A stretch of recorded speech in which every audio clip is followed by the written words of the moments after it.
Wire की length पर depend करेगा। वायर की लेंथ पर भी अब ये टच टच और टेंशन पर भी।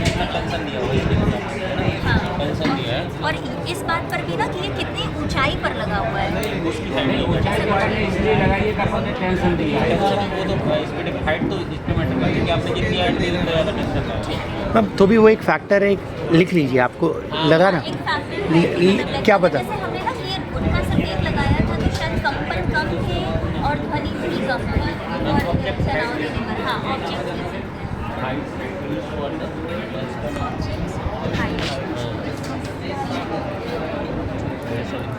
तो 4 फैक्टर्स हो गए और एक है सराउंडिंग एयर, मीडियम भी तो मैटर करेगा ना। मीडियम मैटर करेगा।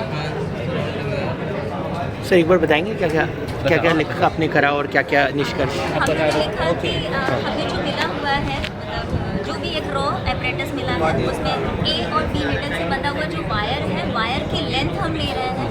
वायर की लेंथ के बाद में हमने पहले जो एक ये गुटका है प्लेस किया है वो सेंटर से लेकर के ए पॉइंट की तरफ को लगाया है। अगर एक पॉइंट की साइड पर हम टेंशन ज़्यादा दे रहे हैं क्योंकि तार तन रहा है तो जिसकी वजह से यहाँ पर कंपन करने पर इसकी ध्वनि की मात्रा ज़्यादा है और बी पॉइंट की तरफ को कम है। और हम इस फैक्टर को भी ले रहे हैं कि जो सराउंडिंग एयर है वो भी इसके कंपन की ध्वनि पर प्रभाव डाल रही है। कि जहाँ पे फैन चल रहा है वहाँ पे यदि मैं जैसे भी टच कर रहा हूँ तो उसका साउंड अपने वाइब्रेट होता है। जनरली मैंने देखा जहाँ पे गिटार वगैरह भी बजाते हैं तो बैकग्राउंड में मतलब वो फैन वगैरह नहीं लगाता या फिर कूलर लगा के नहीं बजाते क्योंकि साउंड का फ्लो वहाँ से बिगड़ जाता है तो साउंड क्लियर नहीं आता। तो कहीं ना कहीं एयर मैटर करती है।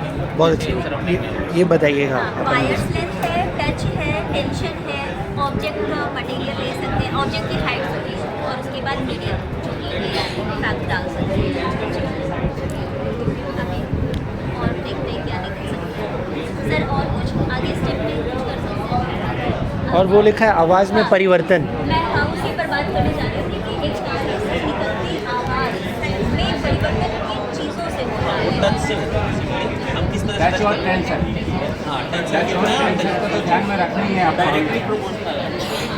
यदि मैं सिर्फ 10.3 से टच कर रहा हूँ ना दूसरा साउंड प्रोड्यूस हो रहा है।